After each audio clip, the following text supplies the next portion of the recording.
Sa mga makakakilala mga kababayan or mga makapanood ng video ito, tulungan natin si Ate Sara. Siya po ay tawag nito, gawa ng pag-ibig ito mga kababayan. Nung una namin nakilala ito mga kababayan, maayos pa. Kaya ngayon, napabayaan na tuloy. Mga kababayan, may nadaan tayo rito. Si ate. Parang dyan siya nakatira sa waiting shed, no?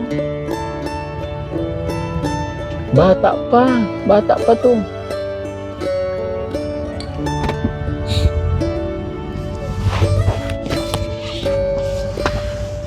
May wheelchair din siya. Ay, wheelchair.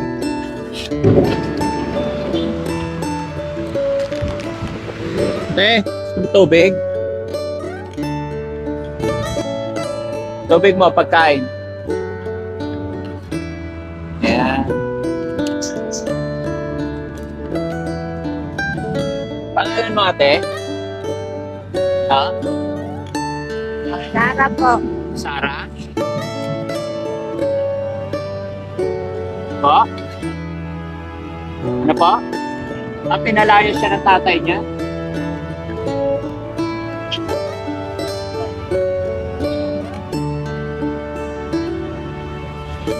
Taga saan ka, ate? Pwede ba makipag-usap? Opo.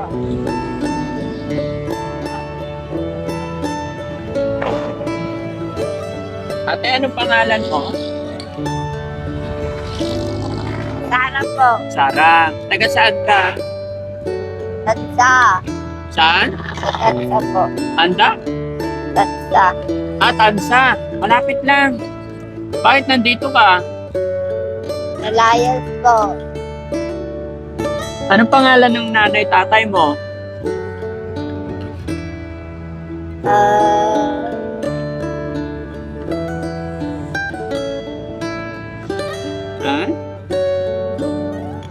Pangalan ng nanay tatay mo? Baka matulungan ka namin.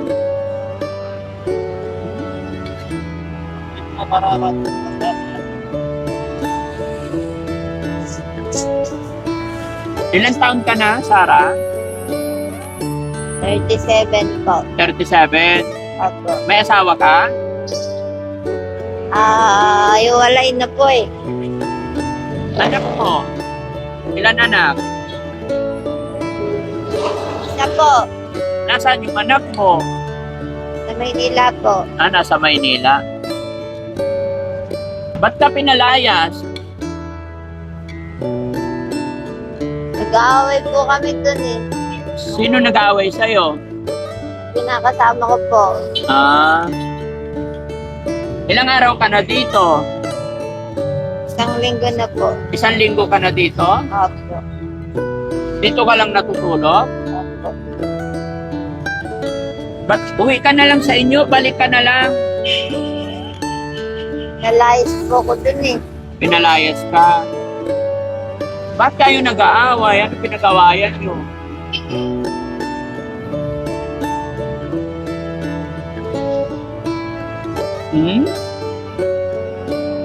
Ate Sara, Po.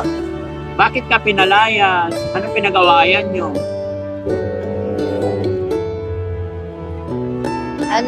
Ayaw na po kasi ako doon. Bakit ayaw nila sa'yo? Lagi lang po ako nakahiga. Lagi ka lang nakahiga. Opo. Bakit lagi kang nakahiga? May nararamdaman ka ba? Lagi po masakit puto ko. Laging masakit ulo mo. Napagpa-check up ka naman sa doktor. Dati po. Dati, ano sabi ng doktor? Wala, binigyan lang po ako ng gamot. Binigyan ka lang ng gamot. Ngayon, masakit pa ulo mo. Paminsan po. Paminsan-minsan. Saan ka kumukuha ng pagkain mo? Abutan lang po paminsan. Inaabutan ka lang dito? Ay ano, ang dami ng kagat ng lamok sa katawan mo. Sana bumalik ka sa inyo. Alam mo pa umuwi sa inyo? Opo. Yung mga kababayan, si Ate Sara. Pero parang parang Ate Sara, natatandaan mo ba ako? Parang na-meet na kita before. Doon po yata sa ulugan, sa Tansa po. Sa Tansa? Opo. Naalala mo? May kasama ka yata noon eh. Opo. Sino yung kasama mo noon? Asawa ko po noon. Ano pangalan ng asawa mo? Joey po. Joey. Asan na si Joey ngayon? Andun pa rin po sa Tansa. Anong ginagawa niya doon? Na ano po, may trabaho po doon, nangingisda. Nangingisda? Opo. Yun! Naalala ko na. O, natandaan mo ko? Opo. Oo. Ba't napunta ka na dito? Naalala ko na. Yung pinabahayan natin dun sa gilid ng dagat. Natatandaan mo na ako? Opo. Oo. Kaya sabi ko, hindi. Mga kababayan, siya na po yung tinulungan natin noon. Pero hindi tayo makaporma kasi may asawa siya noon. Ayaw siyang ibigay ng asawa niya. Asan na yung nanay tatay mo ngayon? Sa Bicol po. Dapat bumalik ka na lang dun sa kanila. Opo. Ayun mga kababayan, eto si ate, ano pangalan mo ulit? Sorry? Sara po. Ate Sara, mga kababayan. Ilang taon na nakalipas, natulungan na namin to noon. Kaya lang may asawa siya noon. Asaan na kaya yung asawa niya? Ba't pinabayaan na si ate? Ano po ito mga kababayan? Sobrang pagmamahal. Yun ang nakalap namin noon. Oh, naalala ko na. Naalala mo yung pinabahayan namin doon na lola? Opo. Oh, ano pangalan nun? Dati Elma po. Ate? Elma. Sa Ate Elma ba yun? Nakalimutan ng pangalan. Natatandaan ko yung boses. Na-recall ko yung boses niya mga kababayan. Sayang, ano na nangyari sa'yo? Ba't ganun? Ha? Pinabayaan ka na ng asawa mo? Sabi ng asawa niya, yung kinakasama niya mga kababayan, ayaw niyang ipaubaya sa amin yung time na yun kasi ihatid sana namin siya sa kanyang magulang. Ayaw pumayag nung asawa kasi nga daw, nagmamahalan daw sila kaya hindi kami pwedeng mangyata. Gusto mo ba umuwi sa mga magulang mo? Di wala na. Sa Bicol po. Oo. Pinabayaan ka na ng asawa mo. Ha?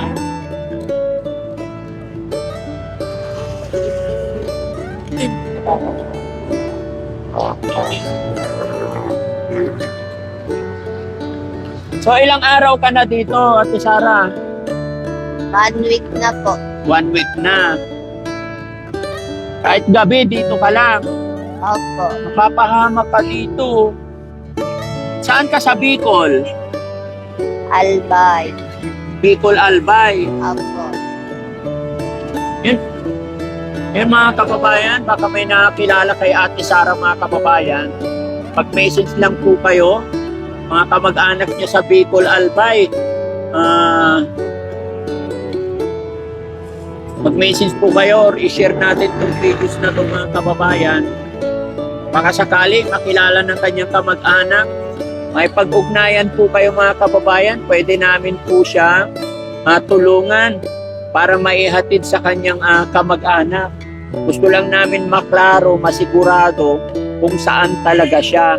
Kasi hindi naman natin pwedeng ihatid na walang kasiguraduhan regarding dun sa address na ibinibigay niya. So, hihintayin muna natin mga kababayan yung mga kamag-anak niya. So, anong lugar to sa? Ha? Ano? Monterrey, San Francisco, General Trias. Yan mga kababayan, si Ate Sara nandito po sa General Trias, Monterrey. Sa mga makakakilala mga kababayan or mga makapanood ng video ito, tulungan natin si Ate Sara. Siya po ay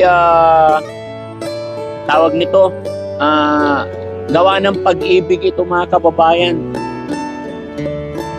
Nung una naming nakilala ito mga kababayan, maayos pa. Kaya ngayon, napabayaan na tuloy. No? Naalala ko siya, yung boses niya, hindi,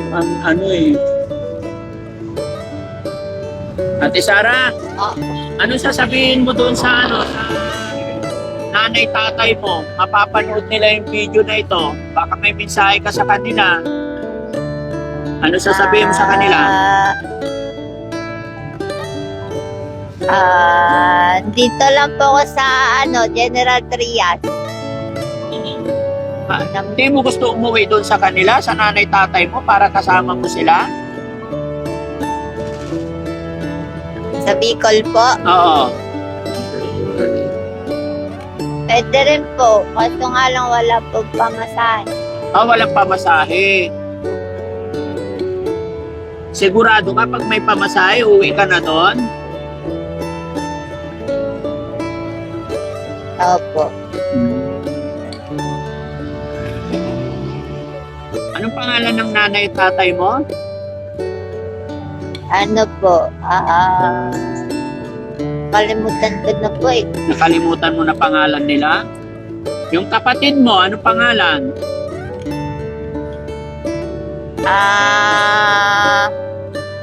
Ano po? Gabi Orpinio.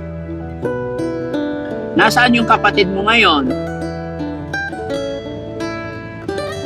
Nasa Bicol po. Nasa Bicol din. Opo. Ayan mga kababayan, i-share natin itong videos na ito para sa baka sakali po baka hinahanap siya ng kanyang kamag-anak. Kasi nung natagpuan, saan lugar yun bro na unang namit natin to? Pero namit namin to mga kababayan may sa Tansa, oo. Nung namit namin siya sa Tansa, may kasama pa to, may asawa pa. May kinakasama pa siya. Kaya nagulat ako mga kababayan nung nadaanan namin dito. Abutan lang sana namin ng pagkain tsaka tubig. Pero nagulat ako, sabi ko, parang pamilyar yung boses. Yun pala siya na po yung namit namin noon na gusto na namin tulungan. Pero yun, mahabang usapin po yun noon. Pero yun lang mga kababayan, i-share lang po natin ang videos na ito. Hintayin lang namin na makilala siya or may magsabi talaga. May i-acknowledge lang po nila na kapamilya nila to para sakali para matulungan natin si Ate Sara. Ate Sara, kung sakasakali, saan ka lilipat-lipat? Dito po doon. Saan? Dito sa kabila. Saan kabila? Doon po sa kabila. Papunta na po doon sa Palapala. Sa Palapala. Opo. Sana wag ka munang umalis. Hintayin lang natin yung kamag-anak mo mag-message sa amin, ha? Bye. Ha? Opo. Okay. Ayan mga kababayan, mga kabarangay, mga kababayan natin dyan sa Bicol, Albay. Ayan, pa-share po yung videos na ito para matulungan natin si Ate Sara. Ayan, dito po siya sa sa Monterrey, General Trias. At syempre, mga kababayan, hindi pa namin to madadala sa shelter basta-basta kasi wala pong magbabantay, walang mag-aalaga, no? At syempre, hindi pa natin alam agad-agad, no? Pakikiramdaman pa muna natin. So, maraming salamat mga kababayan. At sana may pera ka dyan. Wala po. Oo. Pero marunong ka sa pera. Marunong po. Bigyan kita ha. Kaya mo naman ingatan. Opo. Okay, para may pambili ka pagkain, ha?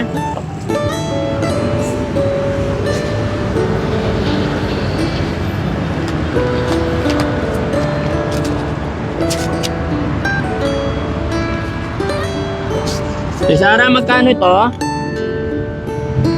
300. Okay, o, bigyan kita 500. Ingatan mo, ha? Tago mo. Baka kunin nila sa'yo. O, sige, tago mo. Walang ano man. Ingat ka dito, ha? Babalikan kita, ha? Opo. Okay. Ayan mga kababayan, mga kabarangay, maraming salamat po. Muli po, si Daddy Frankie ay maglalambing sa inyong lahat mga kababayan. Lalong-lalo na po sa mga makakapanood ng video ito. Sana po wag natin ipagkait pamamagitan. Isang share lang kabayan. Baka sakali makatulong tayo kay Ate Sarah. Maraming salamat. God bless po.